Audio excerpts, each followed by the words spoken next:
20 ans de combat pour la liberté.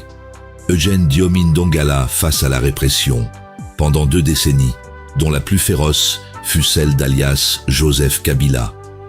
Eugène Diomaye Ndongala, fervent défenseur de la non-violence et de la démocratie, a bravé une répression politique implacable en République démocratique du Congo.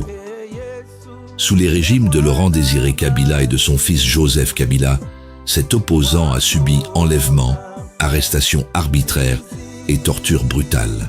Son histoire est celle d'un homme dont la lutte pour la liberté a été punie par la violence d'un pouvoir autoritaire, mais dont la résilience reste un cri d'espoir pour un Congo libre. L'enfer débute. Enlèvement et horreur, 10 décembre 1997. Tout commence dans la nuit du 10 décembre 1997 à 23h. Eugène Diomaye Ndongala, alors président du Front pour la survie de la démocratie, FSD, est enlevé par des soldats de l'Alliance des forces démocratiques pour la libération du Congo, AFDL, alors qu'il rentre chez lui à Makampagne, Kinshasa. L'horreur ne s'arrête pas là. Ses 2 sœurs, vivant sous le même toit, sont violées par les militaires. L'une d'elles succombera aux séquelles de cette barbarie. Diomaye Ndongala, lui, est torturé et détenu au secret dans plusieurs camps militaires. Camp Loano, une villa près de Makampagne gérée par la DEMIAP, service secret militaire, Camp Kokolo, et une ancienne ferme près de l'aéroport de Njili, jadis propriété de Kengo Wadondo, devenu un lieu d'exécution. Après 2 mois de supplices physiques et moraux, son état se dégrade au point de nécessiter une opération d'urgence pour une péritonite à la clinique Ngaliema sous surveillance militaire. Le 15 février 1998, il est assigné à résidence. Son tort, avoir défié l'interdiction verbale des activités politiques décrétée par Laurent-Désiré Kabila. Une traque sans répit, arrestation répétée politiquement motivée, 1998-2000. La répression s'intensifie. Le 11 mars 1998, des agents de sécurité envahissent son domicile et le détiennent à l'Agence nationale de renseignement, ANR, près du fleuve Congo, pour ses déclarations dans la presse. Entre juin 1998 et avril 2000, Diomaye Ndongala est arrêté tous les 2 mois. La raison, la création du FSD, une plateforme prônant une démocratie pluraliste et représentative face au système autoritaire, des comités de pouvoir populaire, CPP, inspirés de l'idéologie nord-coréenne et imposés par Kabila. Enlèvement et accusation, la vérité en péril, 28 avril 2000. Le 28 avril 2000, Eugène Diomaye Ndongala est kidnappé près de l'immeuble de la Voie du Zaïre à Kinshasa alors qu'il conduit sa voiture. Détenu 3 semaines dans une villa au bord du fleuve, propriété d'un ministre de Kabila, Mwenze Kongolo, il parvient à faire arriver un message à sa famille pour révéler sa localisation. Transféré ensuite devant la cour d'ordre militaire, il est accusé de atteinte à la sécurité de l'État. Son crime ? Avoir affirmé dans une interview que l'agression contre la RDC remontait à 1996 et non à 1998 comme le prétendait le régime, et avoir publié le manifeste de la libre pensée politique du FSD, jugé incompatible avec l'idéologie marxiste kabiliste. Il est libéré fin décembre 2000 à la suite d'une rencontre entre Kabila et la classe politique congolaise, en vue d'un sommet à Libreville, qui ne verra jamais le jour après l'assassinat de Laurent-Désiré Kabila en janvier 2001, un combat inlassable, arrestation pour un discours, 15 janvier 2004. Sous Joseph Kabila, la persécution continue.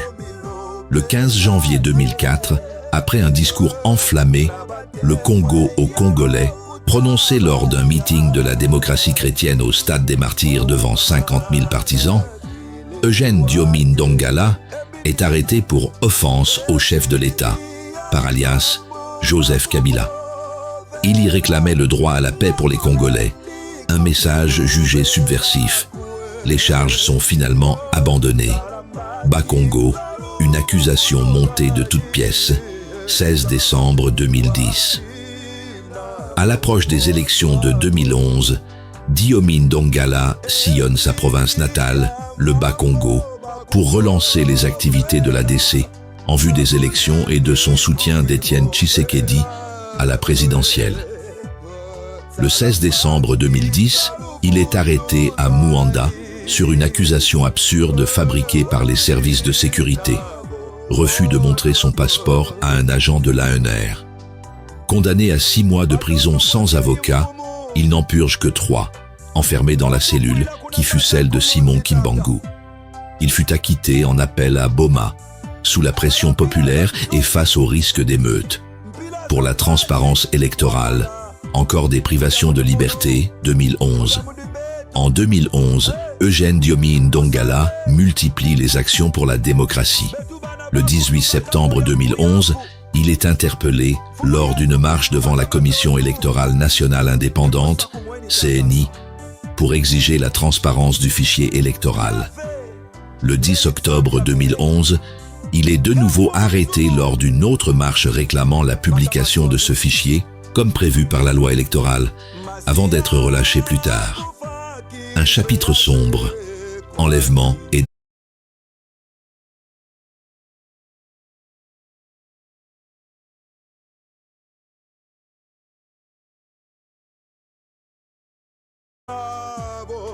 Le 27 juin 2012, Eugène Diomaye Ndongala, alors député national, est enlevé dans le quartier Gombe de Kinshasa. Cette date coïncide avec le lancement prévu de la majorité présidentielle populaire, MPP, une plateforme soutenant Étienne Tshisekedi, dont il défend la victoire électorale volée. Intercepté en voiture, il sera pendant 3 mois détenu au secret par les services de sécurité de Kabila, tout en étant député élu et en fonction. Libéré le 11 octobre 2012, à la veille du sommet de la francophonie, sous la pression internationale, notamment les critiques virulentes de François Hollande envers alias Kabila, il est hospitalisé et opéré d'urgence le 18 octobre pour les séquelles des tortures. Les services de sécurité tentent d'empêcher ses soins, mais le syndicat des médecins de l'hôpital sino-congolais de Ndjili intervient pour protéger son droit à être soigné. Arrestation et parodie de justice, la désinformation et le lynchage médiatique, 8 avril 2013. Le 8 avril 2013, tard dans la nuit, Eugène Diomaye Ndongala est arrêté sans mandat par 20 policiers dirigés par le colonel Kanyama, chef de la police politique de Joseph Kabila. D'abord conduit à l'inspectorat provincial de la police, il est faussement accusé de viol sur 2 femmes qu'il n'a jamais rencontrées, soudoyé par le régime avec des fausses identités majeures d'âge et des faux parents. Les charges évoluent ensuite vers atteinte à la sécurité de l'État et complot contre Kabila et Matata Ponyo.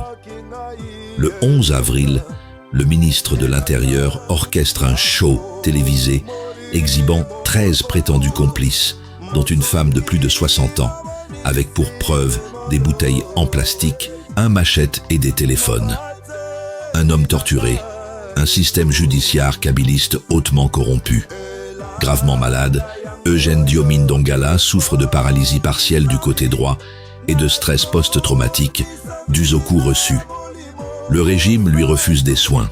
Élu député à Kinshasa, son mandat est invalidé pour absence, provoquant l'indignation de l'Union interparlementaire, UIP. Les concertations nationales reconnaissent le caractère politique de sa détention et exigent sa libération. Mais le gouvernement Kabila ignore cette résolution.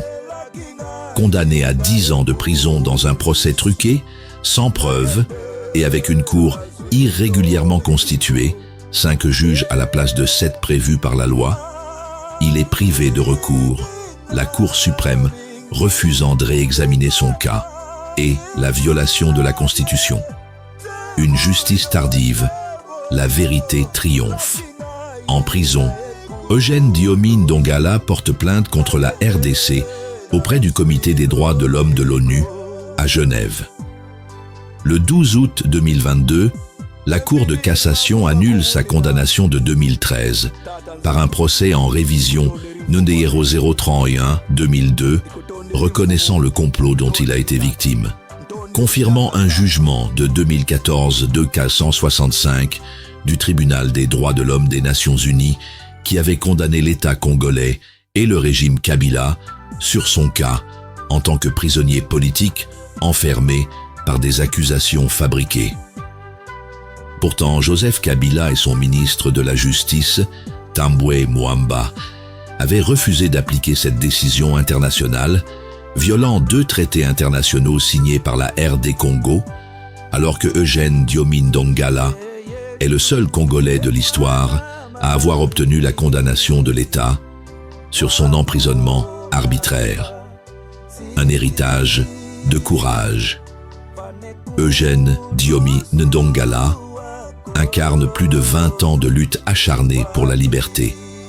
Son corps porte les stigmates de la répression, mais son esprit demeure un symbole de résistance contre la dictature kabiliste qu'il a fait officiellement condamner à l'ONU.